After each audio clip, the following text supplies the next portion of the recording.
Welcome to Real Estate Coaching Radio, starring award-winning real estate coaches and #1 international best-selling authors, Tim and Julie Harris. This is the #1 daily radio show for realtors looking for a no BS, authentic, real-time coaching experience. What's really working in today's market, how to generate more leads, make more money, and have more time for what you love in your life. And now your hosts, Tim and Julie Harris. Breaking news before we get to our topic. And our topic today is how to choose a real estate broker, 11 must-ask questions. And by the way, these very same questions will work when you're trying to decide if you're going to stay at your current real estate brokerage. So get ready to take notes. And Julie has read something this morning, I think, that will motivate all of you. Yes, I actually have read it in several places. I think, this time of year, there's lots of surveys bouncing around. And I believe this can be attributed to both Housing Wire and the Mortgage Bankers Association, who both report that 40% of Americans say that they will be moving this year. And so my question to all of our podcast listeners who are in the real estate space, have you spoken with 40% of your database, 40% of the people who are in the contacts of your smartphone, 40% of your friends and family? I mean, 100% would be better, but let's just say 40% of them are going to move.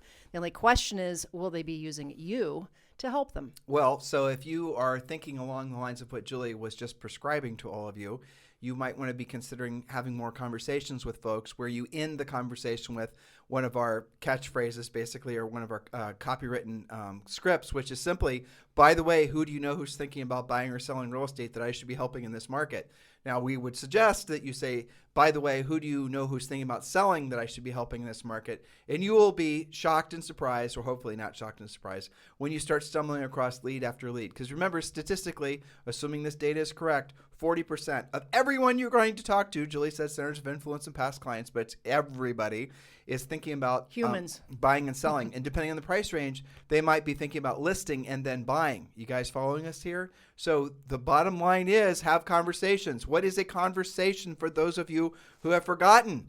It is not a tweet. It is not a message. It is not an SMS. It is not a video. It is not a tweet, a ticker talker, or whatever you kids call it.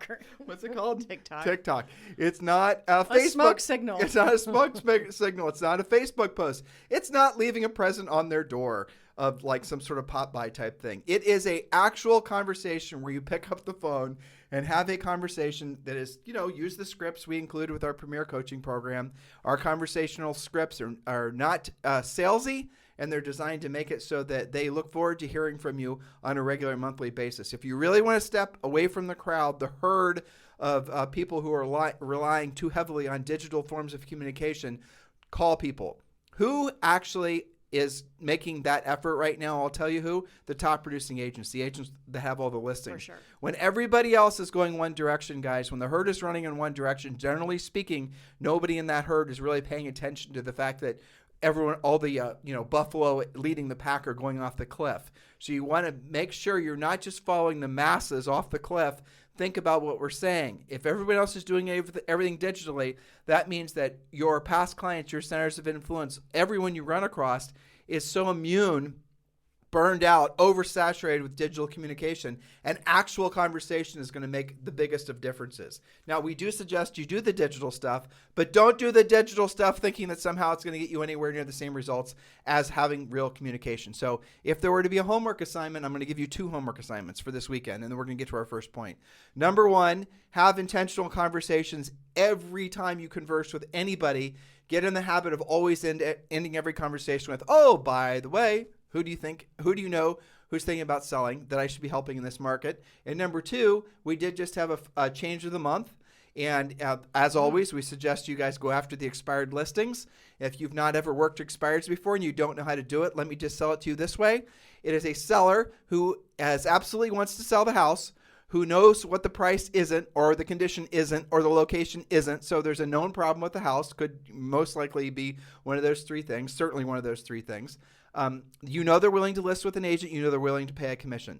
Those are some of the best listing leads you're going to get. Oh, but Tim, there's no expireds in my market. You're not looking large enough. You're not looking for a big enough circumference around your particular, whatever you determine your market to be. Look in your entire city. You will find pockets of expireds everywhere. They all will need your help to sell the house. They will all result in you receiving a paycheck. Oh, but Tim, I look all over my market and there's 25 expireds. Okay, great. There's 25 expireds. How many of those do you have to list to make this a fantastic year for you?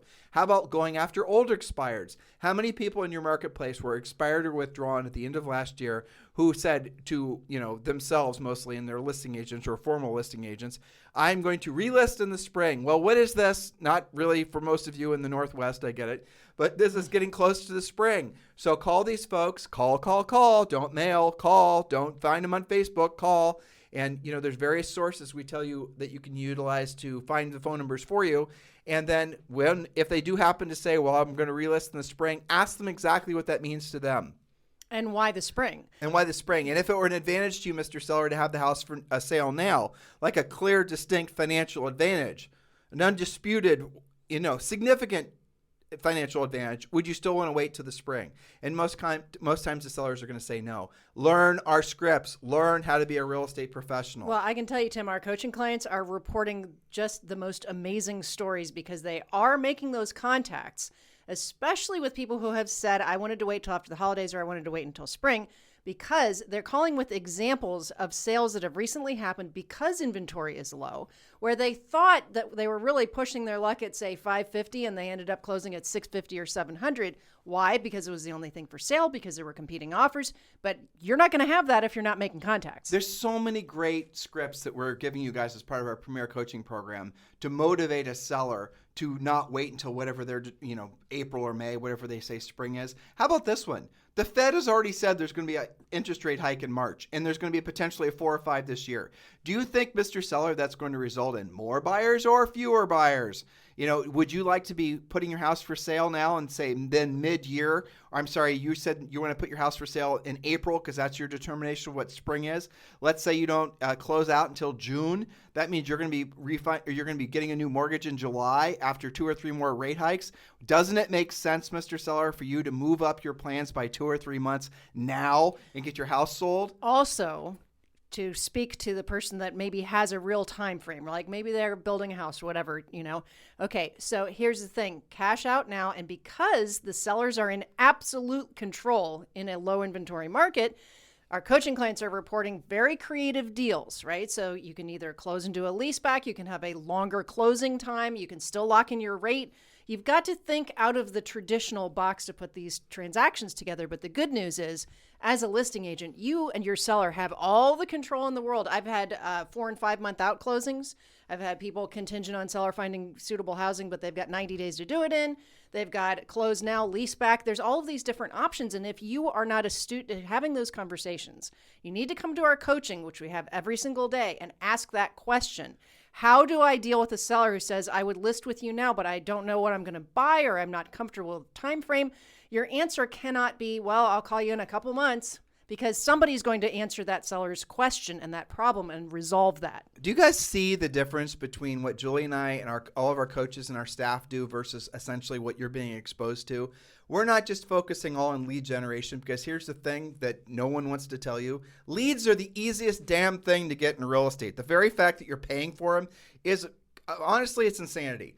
Here's the reason that leads are the easiest thing to get in real estate. I want you to think of one human that you know right now that does not need a place to live. Tell me one. Every single person you know is a potential real estate lead as defined by the people that are selling you leads.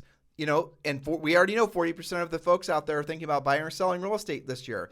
And you have to assume that probably more than 50% of those 40% are going to have houses to sell. So you're talking about a tremendous amount of listings that could be coming for sale. This is when it becomes a skills-based market. This is when all the rubber meets the road. This is when all the gimmicks and the shiny objects, they start to show themselves for what they are, which are basically just, goofy things that agents do who are trying to avoid doing the real work of real estate. And guys, you know better than that at this point. You are smart enough to have chosen real estate as your career. You're selling something, and you are selling, by the way, you are selling something that every single human needs. That is unlike virtually every other kind of product or service you can conceive of. So good job. Exactly. Now you've got to do something with it. That's right. So by the way, if you want to join our Premier Coaching Program, we've made it very easy for you. You can skip the line. Every single month, we allow 100 agents to join. Why only 100? Well, the answer is quite simple, because this is a coaching program. You are receiving a daily semi-private coaching call with one of our new member coaches. We can only handle so many agents joining every month. That's really the bottom line.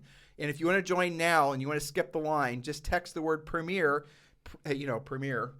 How do you spell Premier? Right, to 47372. Text the word Premier. Premier to 47372, and you'll be taken directly to our Premier coaching page. And you can join Premier for around $100 a month, depending on how you decide to join. It's completely up to you. So go ahead and text the word Premier. Premier. See how I got Julie helping me with the commercials now? To 47372. And again, you guys can go ahead and skip the line and join Premier coaching right away. All right, so let's get to our topic. Yes, another one of those things that we get asked all the time. We're talking about choosing your broker, changing brokers. How do you know when it's time to be having these thoughts? Well, point number one, and we hear this all the time. Point number one, your personal income has been flat or worse, in decline. Maybe you're doing the same volume, give or take, year in and year out, but you seem stuck. Now, when I went back to this point, Tim, I was thinking agents get stuck at different points. You can get stuck with failure to launch in the first place. A lot of people get stuck right in that $3 to $5 million volume category.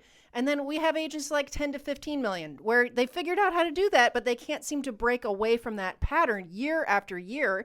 So really, keep doing what you're doing. You're going to keep getting what you're getting, or you're going to slide backwards because the market's changing on you. Most agents, most newer agents, new and newer agents, the common mistake they make is choosing a local mom and pop brick and mortar location, thinking that they're going to be mother henned by that mom and pop, and they're going to help them and nurture them along, and they're going to be, their real estate mentors. And to some extent, that's probably true. But the biggest, again, we hear this constantly, is I'm not getting the care and feeding or the support that I thought I was going to get from the brokerage I joined. Yes, that's right. And it's not necessarily their fault. It's because they're probably selling real estate themselves. They have to keep their lights on as well. You're not going to be a priority in their real estate business. They're not designed to offer coaching and training and support of new agents. And so new agents will then fail out of the business. And oftentimes, and this is where, frankly, it's sad, is they'll blame themselves, or, they'll write themselves off. They'll say, well, you know what? I joined this local brokerage. It didn't work out for me. I'm just going to give up on ever having my own business, or I'm just not going to take the opportunity to sell real estate as seriously as I otherwise would have. In other words, you made the wrong decision which brokerage to join, and you have now decided to write yourself off in your potential. Huge mistake. So if you made the wrong decision, stop making that wrong decision by staying where you are. It's time for you to move. You're not going to, 99% of the time, the small brokerages are not going to be able to support new agents or agents who are going to want to be more aggressive in building their businesses. They're just not, it's too expensive, frankly, and there's not enough margin for them on your transactions. The technology that agents and brokerages have to employ nowadays to be competitive at any level, most, even small and medium-sized brokerages, they simply can't do it. That's the reason there's so many large, dominant real estate brands out there. All right, point number two. Point number two, you are the best agent in your office. Now, that might be awesome for you. That's fantastic. But if you are not being challenged and you continue to be at the top, you think that's a great thing for a couple of years, and then you kind of get bored with that. And you go, well, how can I be the top agent? I only did like 3 deals last month. You might need to make a change. Well, let's go into point number 3, because these all kind of fall into the same category. Point number 3. Okay, your colleagues, broker or brokerage in general, are too negative or are becoming too negative. And I am seeing this crop up with this whole inflation thing happening in the low inventory story. I had an agent, one of the people in our EXP family, she said that she's trying to nurture an agent, but all he gets told by his current brokerage is, well, there's not enough to go around and you're just going to have to wait for the market to change. Negative, not enough opportunity.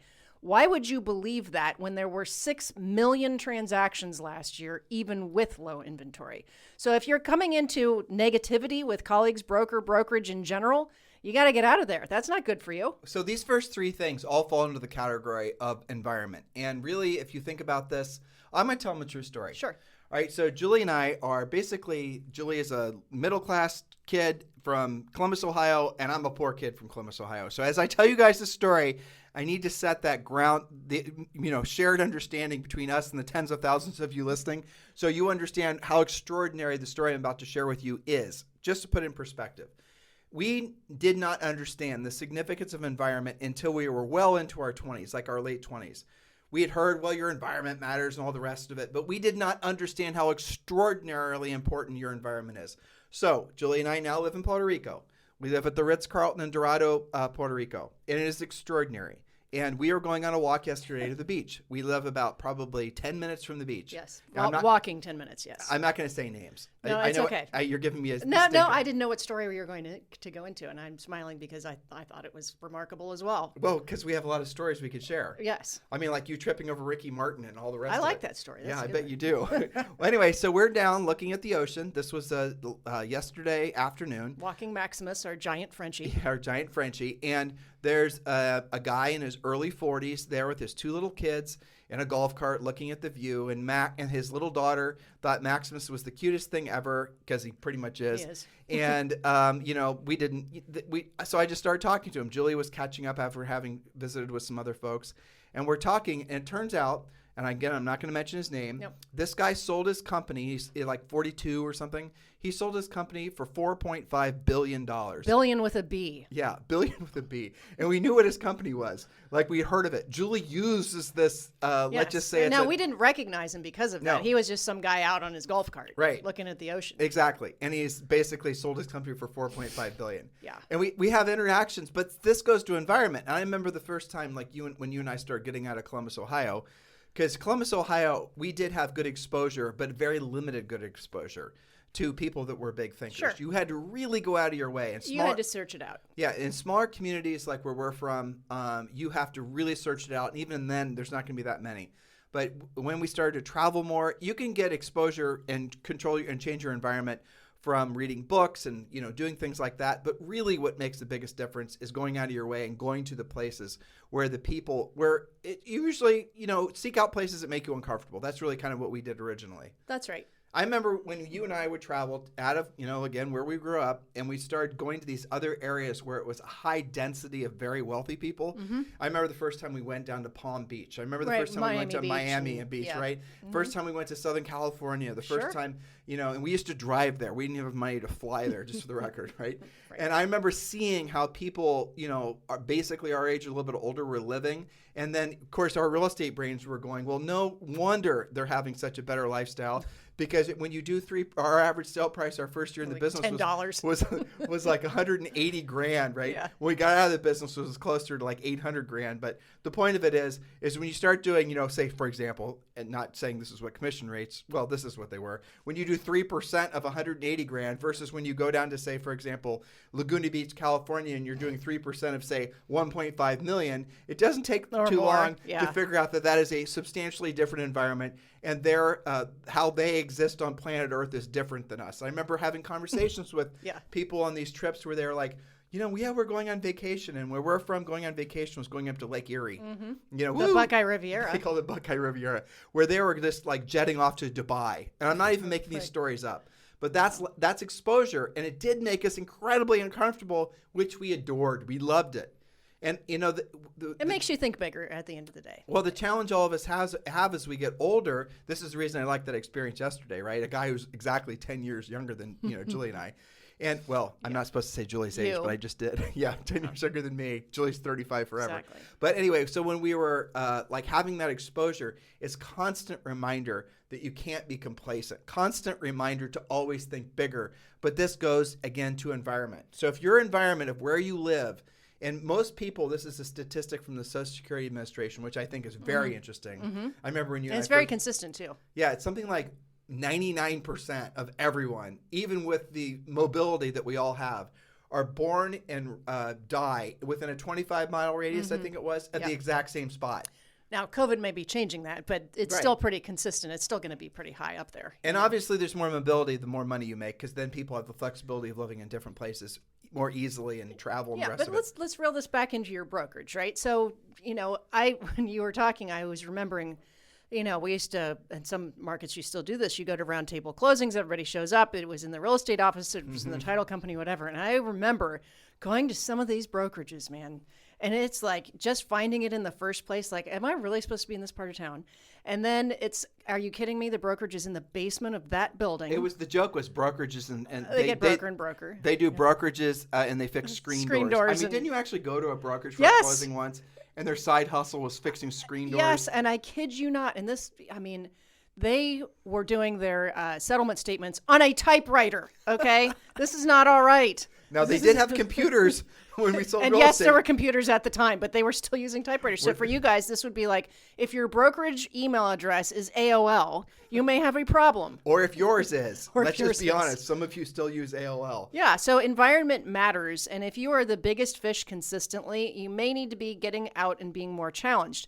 If you're surrounded by negativity in your office, that's not normal. That's not okay for you. I know it seems like that's normal when, maybe you tune in and you're not following a media-free morning. Well, what's your resistance to being exposed to people, places, thoughts, experiences that are completely different than the ones you're having now? What's your resistance? If you feel, as you're listening to Julie and I talk, if you're having any negative thoughts about what we're saying right now, it's your inner skeptic, a.k.a. your ego, which is trying to keep you from thinking bigger. Because your ego wants you to stay in fear and protection mode forever. And if you start having thoughts that might actually put you in a situation where you're unfamiliar, something inside of you, and this happens for everyone, but more as you get older, is going to say, hazard, don't do that. Don't take that risk, right? So if you're hearing Julie and I tell these stories and you think we're bragging, we're not bragging. We're sharing with you a true story, and we're sharing that with you because we were just like you guys. Hell, we still are. We have to go out of our way to keep ourselves challenged so we don't become complacent. And this is, to Julie's point, thank you for reeling me back in, sure, 100% about your environment. So if you're in an environment right now where everyone is the same as you, looks the same age, drives the same car, has the same thoughts, does the same things at the same times of the day you do, chances are you can find somebody who's like 20 years older than you, and that's where you're going to be in 20 years. And maybe that's great. Maybe you love that. Maybe that's perfect. And you not might be lucky. But you might be in a good place. In some ways, find yourself and put yourself in different environments and put yourself in different environments with people that do challenge your, I'm going to tell a story that's not completely appropriate, but I think our podcast listeners will love it. I love how you're not warning me about your stories today. But well, go ahead. No, it's the first time we went to Laguna Beach, and you and I were going on Sure. a long walk. And I remember walking, and you and I, this is when we were still living in Columbus. This is one of our first or second times out of maybe it wasn't Laguna, it was somewhere in Southern California. Sure. It was a long walk. So I'm filling in And there was sunshine involved. Well, there was. There's sunshine involved and, a lot of happy, smiley people. Yeah. So we're going on a walk, and I remember it was this, 5-mile walk and whatever from one end to the other. Again, I might be patching stories together in my brain, but this is the gist of it. And I remember seeing a person in front of us, a lady that was in really, really good shape. You and I both noticed her. Sure. And we were like pacing ourselves against her, and she was like super fast. Yeah. And she was fit. Yes. Yeah. And I remember catching up with her, and we finally passed her because, of course, Julie and I are competitive. And then I remember as we passed her, glancing at her, and she was at least in her 60s. Yes. And I thought to myself, I remember that. yeah, I thought, well, it was because it made a profound effect. Sure. Because at that moment, we were just basically still using our Midwest standards, right? People look a certain way, act a certain way, especially as you get older. Yeah. You kind of fall into this, like people in the Midwest where we're from, and we love the Midwest, we love where we're from, but people have a tendency at certain ages to all look the same and act the same. Would you agree? Yes. And I do think the colder the weather is, the more likely this is to happen because, you're covering yourself up most of the year. Yeah, exactly. You're not out there. You're not working out. I think it happens, the whole northern half of the country is like this. But when we saw that, I remember it reframed it for us. Right. Like you don't have to carry that weight around. You don't have to, kind of just be good enough when you get to a certain age. Well, we ran into the gym this morning. The guy was sick. Was he 67? 67. Yeah, he's out there, and he was like, what was he, bench pressing? Like, No, he wasn't bench pressing. He was doing. Had my back I don't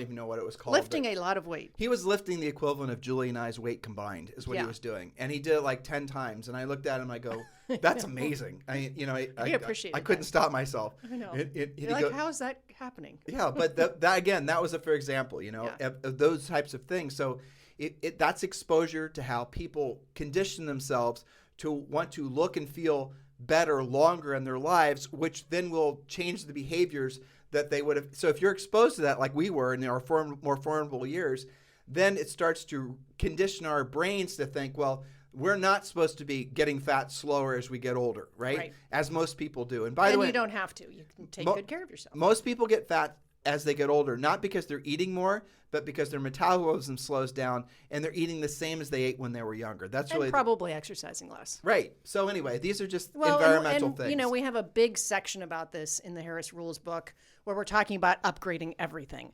And I think that your brokerage can fit into that category if necessary. So that's what this is about.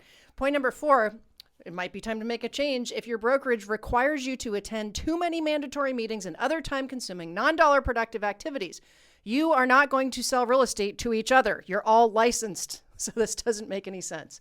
All right, point number 5. Your broker or office manager shoots down every idea that isn't 1970s, 80s, 90s traditional real estate. The broker offers no tech support or lame tech support or has no added value for being an agent with their office. They've never even heard of the metaverse, refer to previous podcasts, and certainly are not operating within it. We hear that actually a lot from small brokerages. We do.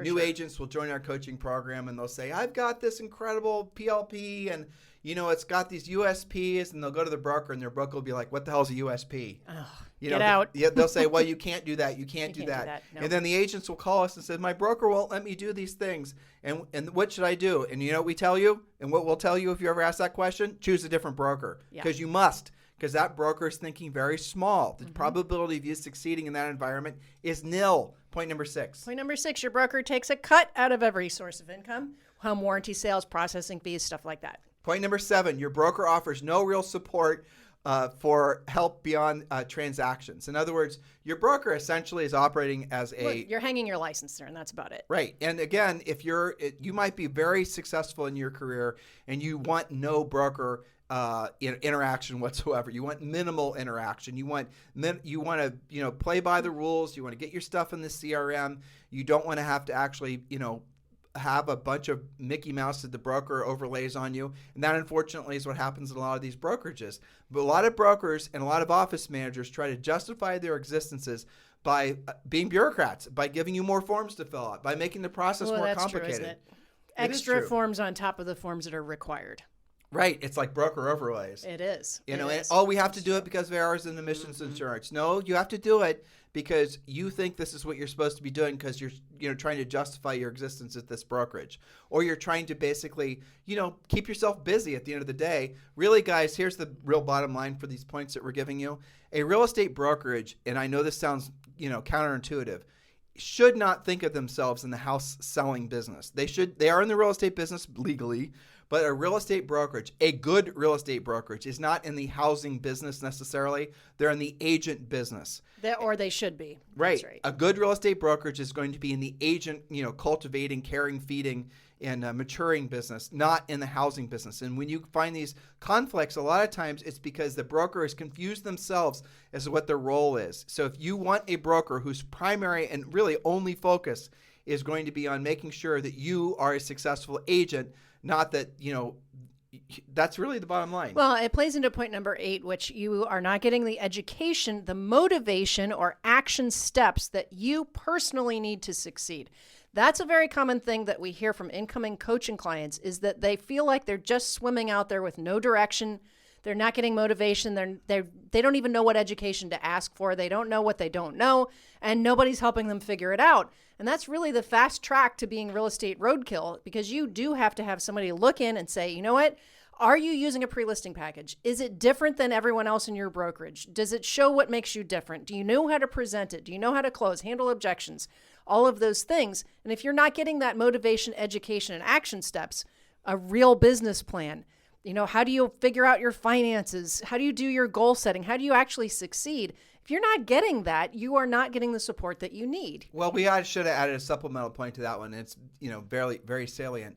Is your broker like branding and all the rest of it? So one of the things we talk about this frequently, is when you have a real estate sign. Do all this legally, depending on your states, and we talked about this before, and we talked about this in the coaching program. Always have your phone number, not the broker's phone number. Always have all your identifiable information, not the broker's information. But what you'll discover is a lot of the brokerages are going to want you to brand, and branding is a big generalized term. What they're going to do is minimize your name, minimize any essentially brand. Promote the brokerage over yourself. And they want the brokerage over yourself. And sometimes you guys come to us and say, my brokerage is paying for $50,000 worth or $150,000 or $10,000 for my marketing per year. And let me guess, you have to use their marketing department and their name's going to be all over their it. compliance. Your name's going to be in the back of the card or whatever it is in black and white with their phone number. They're not doing anything for you. And guess what? You are paying whatever they're giving you in your form of your commission split. You're getting nothing. And you think that they're promoting you with that marketing spend, but they're really promoting the brokerage. Exactly. And they're doing it to placate your ego. So you think you got some sort of special handout from your brokerage because, after all, you're so special. What you want to look Pretty for crafty, is really. Really. I mean, it is. So, again, next point. Point number 9, your brokerage offers no revenue share. It's time to leave. Because here's the old rule. The old rule is, the agents would always talk about, what are you paying your broker? The new rule should be, what is your brokerage paying you? And revenue share is one of the things you always have to look out for. Frankly, it's one of the 7 wonders of the world. It's the Absolutely 8th wonder. It is. When you understand how, and there's only really 2, I think, brokerages out there that offer true revenue share. And I'll just give this quick consolidated understanding of what revenue share is versus profit share. Like big brokerages, like Keller Williams offers profit share, but profit share is something that comes off the bottom of the brokerages. Like, for example, the money comes into the brokerage. You have some agent that you brought into that particular brokerage, and whatever is left in the form of profit that shows up on that broker's balance sheet, that then is shared proportionately depending on what you're supposedly owed. That is all predicated on what? There being profit from that brokerage, right? Which you also have no control over. Right. And so you don't have any control over that. So you are not in a situation where you can actually, predictably expect any sort of, essentially a recurring revenue source from any profit share scheme. And that's just the way it works. Scheme's not a bad word, by the way.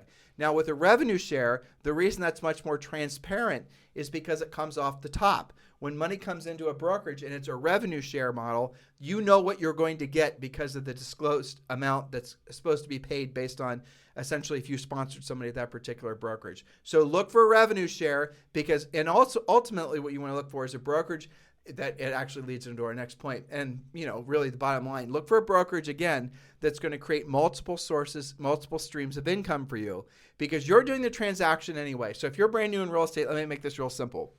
Every time you do a deal, there are dozens of people that are getting paid. Why aren't you getting paid as a result of all of them getting paid? It doesn't make any sense. Nothing happens if you don't do that real estate deal. So the big ones, mortgage getting paid, titles getting paid, and appraisers getting paid. There's all these ancillary service providers. You got your bug guy, your home inspectors, home warranties. All these people are getting paid. Why are you generating the transaction, and why aren't they paying you for what comes as a result of what was your work?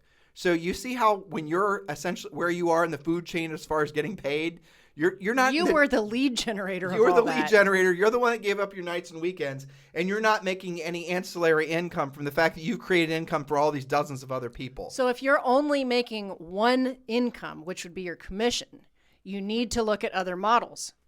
That's really the bottom line. And so that's the reason, again, that's another, as people wake up to realize, especially when they're feeling little headwinds in the economy from inflation or whatever, True. They start questioning the sanity of sticking with a brokerage based on maybe commission splits. Like a lot of time commission splits, that's all it really takes for someone to understand why they need to leave. Or maybe it's something like, like we said, creating ancillary services or forms of income. You don't want to be building a real estate business with as much effort and time it takes and keep yourself on a production transactional hamster wheel forever. Doesn't it make sense that you would want to have income that's coming in from passive sources that are not predicated, not dependent on you doing a real estate transaction? That is what you should definitely demand from any real estate brokerage. Yes. So let's see, the point number 11? 10. Okay, your broker offers no opportunities to purchase stock or offer stock awards. A stock award is literally when it is awarded to you, you didn't purchase it. Many brokerages are public companies, but only one offers stock rewards, discounts for purchase, and more. To your previous point, don't make your money in only just one way, your transaction. Point number 11, you have to, and we hear this in coaching all the time, you have to work too hard to get your questions answered and feel like you're all alone. Not so with certain companies that we might be talking about. So here's really the bottom line, guys. Julie and I have been in the real estate business for almost 30. Well, I don't even want to say it, but almost 30 years. It is. We did our first real estate transaction when we were 22 and 23. And in all that time, we started coaching full time after we were selling real estate, sold thousands of homes, and we started having people ask us to coach them. This is before the coaching industry was even really, especially in real estate, no one knew what it was. We didn't even know what it was. We just said yes and figured it out along the way. Yeah. True story. But in any event, we have never seen anything like EXP Realty. There has been big brokerage brands that have come and gone over, our careers, even before we got into real estate, but we have never seen anything that is essentially as agent-centric in the truest sense as EXP Realty. Everyone says they're agent-centric, but they don't put their wallet where their mouths are. They say, we care about agents. Agents are the most important thing. Well, then why is it that the agents are the ones that are growing old broke? Why is it the agents are failing out of the brokerage at such at the industry at such an incredible rate? Why is it that agents are the ones that never create any financial, wealth, really, any financial security, let alone wealth? It's because agents are not choosing brokerages that are truly broker-centric. They're choosing brokerages that are just maybe offering them cheapest commission split, or essentially they're not even putting much thought into realizing how much money they're leaving on the table, an opportunity they're leaving on the table by working with the brokerage that they're working with. All of that changed when Julie and I discovered EXP Realty. There is no question in our minds that EXP Realty is a brokerage that all of you need to be taking a serious look at, no matter where you sell real estate, at what price point. And now that EXP is in 21 different countries, chances are EXP is available in your country as well. EXP is going to change all of the rules about how, frankly, brokerages and agents interact. EXP has a metaverse. EXP offers revenue share. EXP offers health insurance. EXP offers essentially stock. It's a publicly traded company. EXP offers all the technology you'd ever want to have at a price that is oftentimes substantially lower than what your local brokerage is. Almost always, right? Yes. Well, I think until EXP came around, because we've been in the space forever, as you said, really most brokerages were fairly similar. They had similar problems. They had, maybe one had a better location, or maybe the broker was more friendly, but there wasn't a real differentiation for the agent standpoint. There wasn't, nobody even offered health insurance. Nobody had revenue share. Nobody had stock awards. This is innovative, and it was born in the cloud. It was born in the metaverse. They're not trying to play catch up. And that last point about not being able to get help when you want it, all you have to do is go into EXP World, type in what you want, go to the building. Somebody is live there. I used it the other day to get an E&O insurance question answered. Yep. So what would you normally have to do? Track down somebody? Again, the disadvantage that all of you have is have you not explored what EXP has to offer, is that other agents in your marketplace are moving over to EXP. That's true. And because of the way EXP's revenue share model works, the early bird definitely is going to get the worm in your local markets. So you need to be opening your mind to, thinking about it. Maybe I'll look at it later. Take action on this now, especially as the economy starts to change. Because what EXP is going to do for many of you is create a source of income that's beyond what you're getting from real estate transaction, that's not predicated on a real estate transaction, that will create an opportunity for you to make it so that one day sooner than you think, you have enough money coming in where you are, using our definition, rich, where your money works for you and you no longer have to work for your money. There's so many reasons you have to take a hard look at this, especially this time of year, really any time of year. So we made it easy for you. We're going to give you two paths to move forward here. If you're ready to join EXP and you're looking for the right sponsor, Julie and I are formally and enthusiastically applying for the job of being your EXP sponsor. Text me directly, 512-758-0206. 512-758-0206. Don't make the wrong decision as a new agent and join the wrong brokerage. Don't continue to make the wrong decision if you're at the wrong brokerage now and you're making one of these 11 mistakes after you've asked yourself and maybe your brokerage the questions that Julie just gave to you. Think about where you want to be 12 months from now. Think about where you could be 12 months from now. Think about how much better your quality of your life is going to be for you and your loved ones if you choose to start exposing yourself to different environments, different people, different thoughts. Think bigger, guys. You only live once and you're dead a real long time. What the heck are you waiting for? That's right. And so now if you're just getting started learning about EXP, that's fine too. Text the letters EXP to 47372, and then we'll text you back a link, and you can go to a website that we created that answers all of your questions. But for those of you who are smart and you want to move forward now and you're ready to join EXP, text me directly at 512-758-0206. Anything else you'd like to say to these guys? Well, some of you guys might just feeling like you're kind of okay with where you are. Being okay, being middle of the road, you shouldn't be okay with that. You should want to be exceptional. You got into real estate. When you got your license and you took your test and you were so excited, oh my gosh, I passed it. I'm licensed agent. You were so excited for your future. And if you're not feeling that way every single day, it's time to make a change. Right. And guys, join us. We'd love to partner with you at EXP Realty. So text me at 512-758-0206. Have a fantastic day. We'll talk with you on the show tomorrow. This podcast is a part of the C-Suite Radio Network. For more top business podcasts, visit c-suiteradio.com.